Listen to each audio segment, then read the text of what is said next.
Andito po ako ngayon sa Pusarupio, Pangasinan, and we're viewing the half moon for today. Umaga na, no? Pero maliwanag na, pero may buwan pa din late.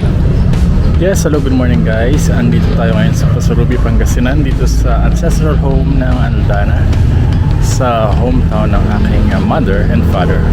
At ngayon papakita ko kung paano ako nag-shoot ng buwan. Yung mga close-up ng creators, no? So papakita ko ngayon sa inyo ang aking setup.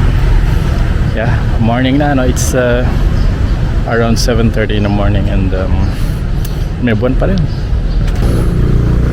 Medyo umaga na, kaya hindi na gaano makita ang buwan.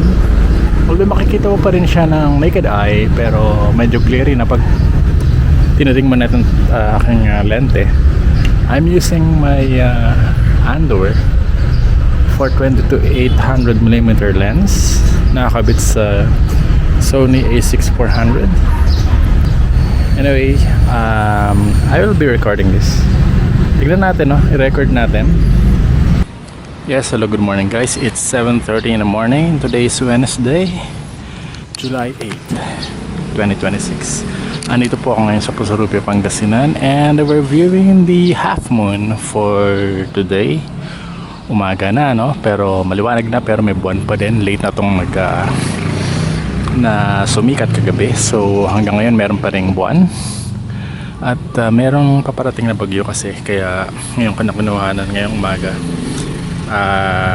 Paparating daw si bagyong Bavi or bagyong Inday, no? Kapag nakapasok na dito sa Philippine Area of Responsibility. Kaya yun na natin kinuhanan.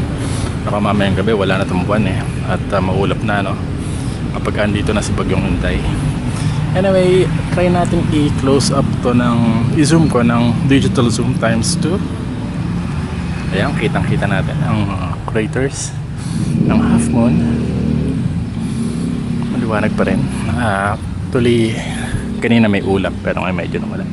Kaya lang mahirap pa rin talagang tiringin dahil pag umaga, ano, medyo cleary na ang buwan. Baba ko ng konti. Oops, sorry. I-adjust natin ang frame. Nawawala na siya sa frame. Tingnan natin. So matagal-tagal din kasi akong hindi nakapag-shoot ng buwan. Yun. Sa Cainta tayo madalas sa rooftop, pero ngayon andito ako sa Pusarupio, sa bayan ng aking mahal na parents sa Pangasinan. At dito tayo shoot ngayon ng buwan. Dala-dala ko itong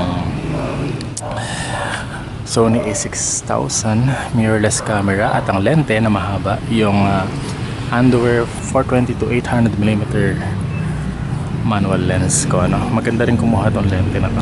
Subukan natin to dati. At ngayon, uli natin sinusubukan dito sa probinsya naman. Okay, so medyo maliwanag na, medyo glary na ang langit. Kaya hindi na masyadong maganda ang image ng buwan. Pero kita pa rin naman natin ang craters. So, yan mga kabayan, yan na muna. Thanks for watching. Until next time. Sa mga susunod natin, siguro mas magandang kuhanan to sa night time talaga, sa gabi. Pero sa ngayon, ito lang muna ang kaya natin gawin.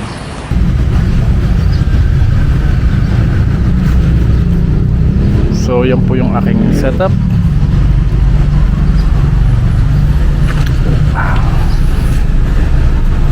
Mahaba po yan na lente, 800mm na po ang full focal length nya nakaset. So nakaset siya ngayon sa ISO 800, no? At 1/400 second shutter speed. Yeah, pwede mo siyang hawakan handheld, pero sa video syempre hindi dahil magalaw. Sa photo lang pwede i-handheld to, which is I will try later to shoot photos.